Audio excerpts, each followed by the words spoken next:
Hello, everybody. Just came from the theater not too long ago after watching Oppenheimer, and without further ado, let's go ahead and discuss the details of this film.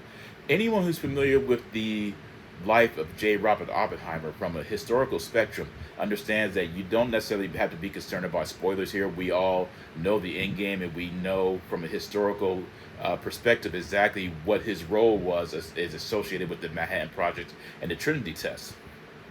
So the end game here, unless you have been living under a rock or wasn't paying attention to history class, you won't have any idea what's going on. But I'm pretty sure 100% of the world knows exactly what happened in Hiroshima and Nagasaki.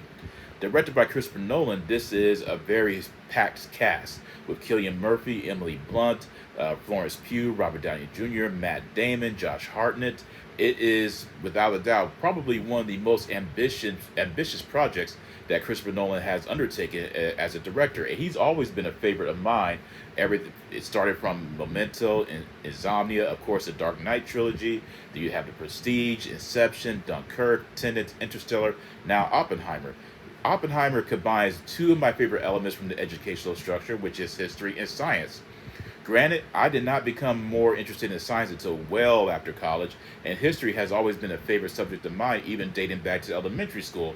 Anything that is revolving around, say, World War One, World War Two, Nazi Germany, the Revolutionary War, the Civil War, and anything that is emotionally interesting to me as far as expanding my horizons is understanding the importance of history. I am very much interested in it, needless to say. So with this film, the essence of telling the details of the atomic bomb creation and how it was utilized over Nagasaki and Hiroshima was a subject that has always been of massive importance to me. So, watching this film, I have to say, despite it being ambitious, it really is a horror film when you think about it from an overall different perspective. Cillian Murphy's performance as J. Robert Oppenheimer is one that is haunting, chilling, uh, very much with him attempted to grasp the enormity of the remorse and the guilt and the consequences that is weighing heavily down upon him, knowing that he has created a weapon that is going to change the world, and it did.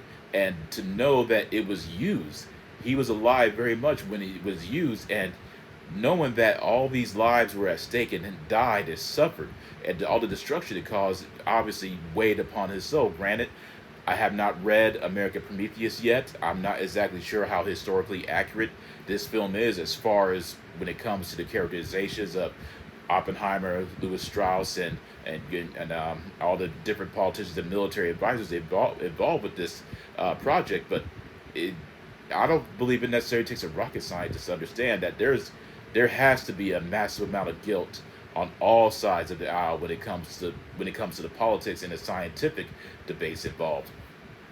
But as I said, Cillian Murphy's performance is emotional, just really traumatizing, and he understands the art of what is known as a thousand yard stare. Excuse me. It's almost as if that anyone who is familiar with that phrase, when you are having a conversation with somebody and say it's almost as if they're looking right through you, and you know that whatever it is that you're conversing with them about, not a single word is registering in their mind because they're not paying attention to you, and it's almost as if they're just looking straight through you. And that is the performance that he brings to this role. I mean, he is essentially J. Robert Oppenheimer. I mean, he disappears in the role, and I didn't see Cillian Murphy. I saw J. Robert Oppenheimer on the screen, and is if he does not win an Academy Award for this performance, then there is absolutely something wrong with the Academy. Because honestly, I can't picture anyone who will surpass this performance. And with Robert Downey Jr.'s performance as Louis Strauss, I can't see anyone else who's going to surpass him for Best Supporting Actor. Every single cast member on the screen has such a unique chemistry with one another that is magnetic. It is very methodically paced, and you don't feel bored. Despite it being 3 hours, it does fly by. It doesn't necessarily give you this feeling of being bored or almost as if that you have to move around in your seat. It has you captivated on the screen with the meticulously written dialogue and the atmosphere and the build up to what is going to be to what you know what's going to happen. And with Christopher Nolan utilizing more of the practical effects, and also it is very well known that his crew literally recreated the Trinity test as best as they could without the use of CGI, and seeing the build up to that moment and of course the detonation of the bomb was chilling, and it frightened me to the point to where all I could think about was, if this ever actually happened again in American history, in a massive populated city or what have you, the very notion of that sound, the chilling sound, the silence of the atomic bomb landing is just too frightening to think about. And this film, when you think about it on the overall concept and the spectrum, it is a horror film, and it's one that shouldn't be taken lightly. And the fact that there are consequences to all these different countries who have access to nuclear weapons. And this film, in my opinion, is probably, I have to say, it's Christopher Nolan's best film, and the atmosphere and the intensity that's felt within this film, it's almost as if for me, you're just tensed up because you know what's about to happen, and then when it happens, there's no sense of relief. It's just more like you're just stunned in absolute silence, and that's what this film brought for me from an overall historical and an educational perspective. It's not fun or flashy. It is very much steeped in the horrific nature of what would happen if this actually occurred again.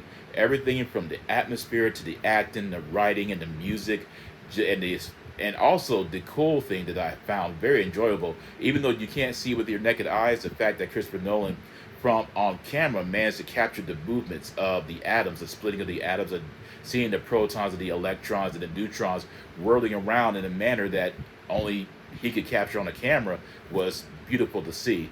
And I highly recommend this film. It is absolutely a wonderful experience, very epic. I'm not gonna say it's historically accurate because I have not read the biography titled American Prometheus, but I hope to in the future. So, other than that, I'm gonna have to say Oppenheimer, wonderful experience, 10 out of 10, 2 thumbs up. Definitely go watch it. Much to my surprise, I was very much pleased to see parents bringing their children to this, because it is quite informative if they're looking to write a paper about the Trinity, or excuse me, about the Manhattan Project and the Trinity test. Once again, I'm gonna have to give this film 2 thumbs up, 10 out of 10. Cillian Murphy better win an Academy Award for this performance, and Christopher Nolan should win Best Picture for this. If not, there's something wrong with the Academy, in my honest opinion. That's my review at Oppenheimer, and I hope you all enjoyed it. Let me know in the comment section what you thought about it. Visit my Discord if you're interested, and I will see you all again. Take care, and peace out.